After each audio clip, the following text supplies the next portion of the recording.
بسم الله الرحمن الرحيم. الحمد لله كفى وسلام على عباده الذين اصطفى، أما بعد. قال الله سبحانه وتعالى في القرآن المجيد والفرقان الحميد: أعوذ بالله من الشيطان الرجيم. بسم الله الرحمن الرحيم. وما محمد إلا رسول قد خلت من قبله الرسل أفإن مات أو قتل انقلبتم على أعقابكم ومن ينقلب على عقبيه فلن يضر الله شيئا وسيجزي الله الشاكرين. صدق الله العظيم. اللهم صل على محمد وعلى آل محمد وبارك وسلم.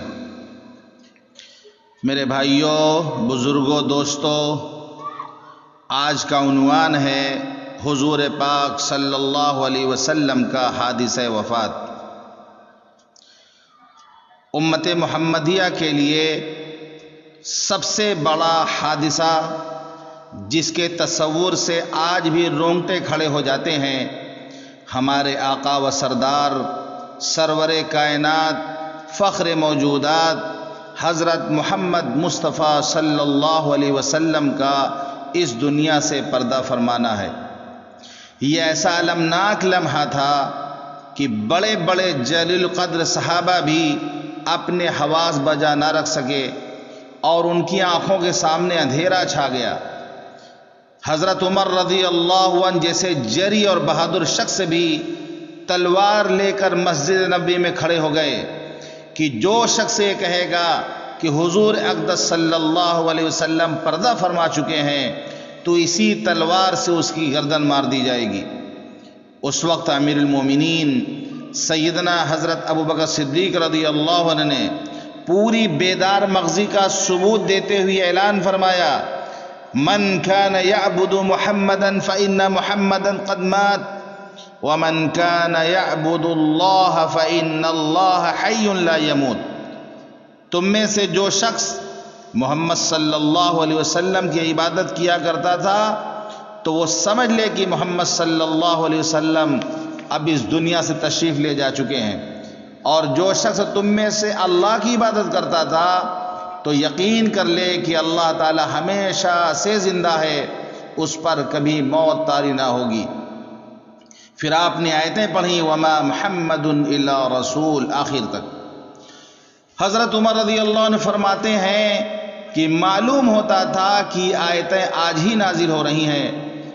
جب مجھے آپ کی موت کا یقین ہو گیا تو میری حالت یہ ہو گئی کہ میرے قدم میرا بوجھ اٹھانے کے متحمل نہ رہ پائے اور میں بے اختیار زمین پر گر گیا. شدید مرض الوفات میں جب آپ جماعت سے نماز پڑھانے کے لیے مسجد تشریف نہ لا سکے تو آپ نے تاکید کر کے حضرت ابو بکر صدیق رضی اللہ عنہ کو نماز پڑھانے کا حکم فرمایا. حضرت ابو بکر رضی اللہ عنہ نے آپ کی حیات میں 17 نمازیں ادا کرائیں. اس دوران نبی اکرم صلی اللہ علیہ وسلم نے امت کو کتاب اللہ کو مضبوطی سے تھامے رکھنے، غلام باندیوں اور عورتوں کے حقوق کی رعایت کرنے، نیز نماز کا اہتمام رکھنے کی تاکید اور وصیت فرمائی. اسی شدت کے عالم میں آپ نے اپنی قبر مبارک کو سجدہ گاہ بنانے سے سختی سے منع فرمایا اور اس سلسلے میں یہودیوں کی بدعملی پر نکیر کرتے ہوئے فرمایا: لعن اللہ الیہود اتخذوا قبور انبیائہم مساجد. اللہ تعالیٰ کی لعنت ہے یہودیوں پر کہ انہوں نے اپنے انبیاء علیہ السلام کی قبروں کو سجدہ گاہ بنا لیا. موت کی شدت اور تکلیف میں زیادتی اور بے چینی سے آپ کی زبان مبارک پر یہ دعا جاری رہی: اللہم اعنی علی سکرات الموت، اے اللہ موت کی سختیوں پر میری مدد فرما. حضرت عائشہ صدیقہ رضی اللہ عنہ فرماتی ہیں کہ میں اکثر آپ سے بات سنا کرتی تھی کہ کسی نبی کی وفات اس وقت تک نہیں ہوتی جب تک کہ خود اس سے دنیا یا آخرت میں رہنے کے بارے میں اس کی رائے معلوم نہ کر لی جائے.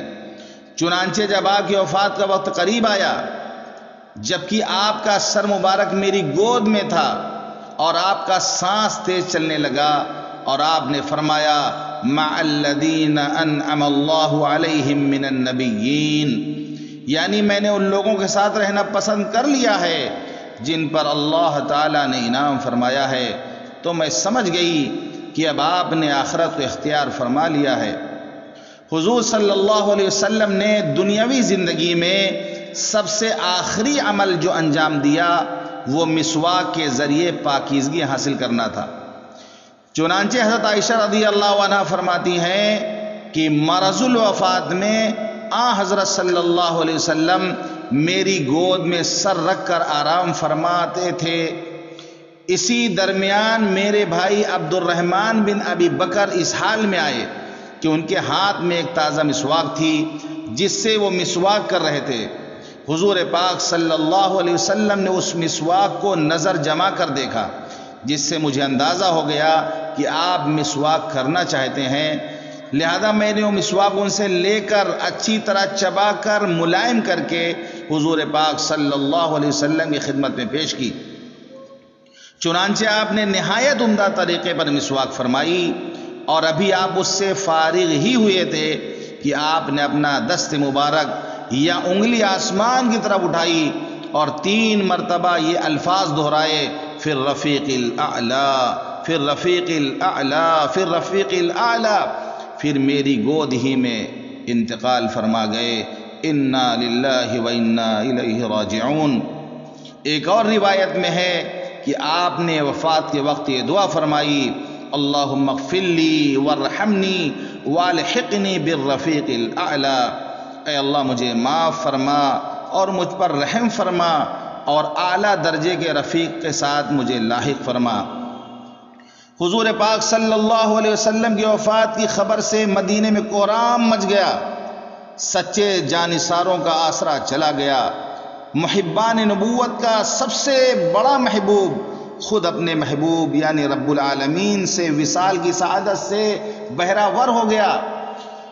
مدینے میں ہر طرف سسکیاں اور آہیں تھیں جن کا اظہار زبان سے کم آنکھوں سے بہنے والے گرم گرم آنسوؤں کے سیل رواں سے زیادہ ہو رہا تھا۔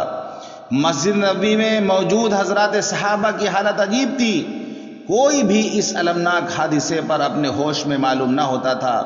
کسی کی زبان گنگ تھی تو کوئی آنسوؤں کے سیلاب میں زیر تصویر غم بنا ہوا تھا۔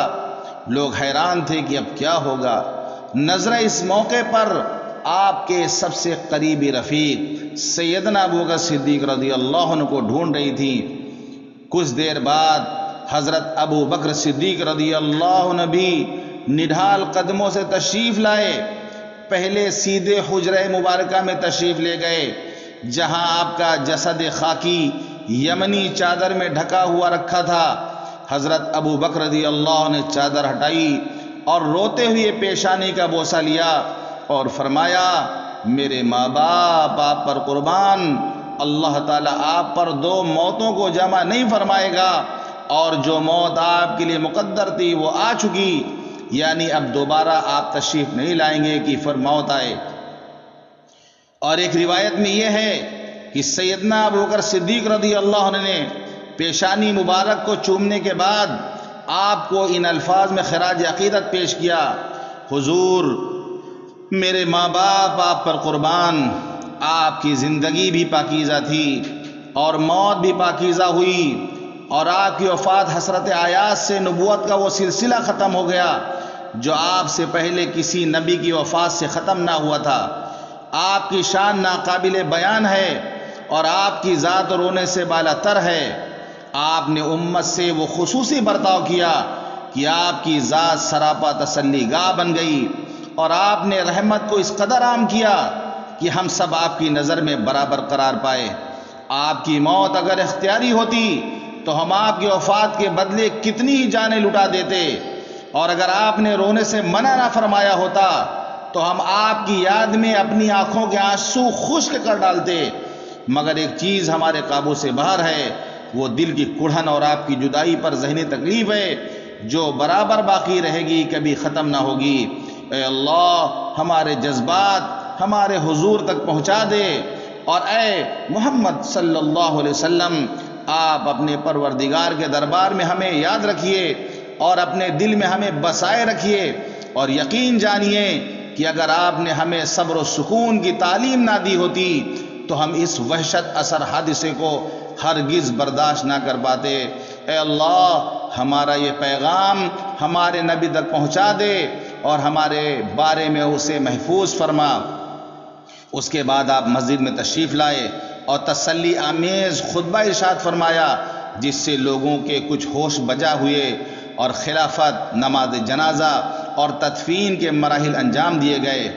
12 ربیع الاول سن 11 ہجری پیر کے دن چاشت کے وقت آپ کی وفات ہوئی۔ پیر کا بقیہ دن اور منگل کی رات خلافت کے قیام اور بیعت کی تکمیل میں صرف ہوئی۔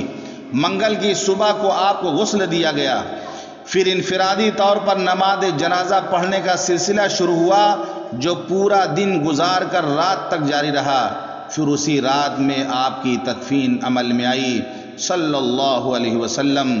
بخاری شریف کی ایک روایت میں ہے کہ حضرت صلی اللہ علیہ وسلم کے شدت مرض کے زمانے میں آپ کی سب سے چہیتی صاحبزادی، اہل جنت عورتوں کی سردار سیدہ فاطمہ الزہرا رضی اللہ عنہا، جن کو آپ نے پہلے ہی اپنی وفات کی اور پھر اہل بیت میں سب سے پہلے ان کے وفات کی خبر دے دی تھی، حاضر خدمت ہوئیں اور آپ کی شدید تکلیف دیکھ کے فرمایا، واہ کربابا، ہائے میرے والد کی تکلیف۔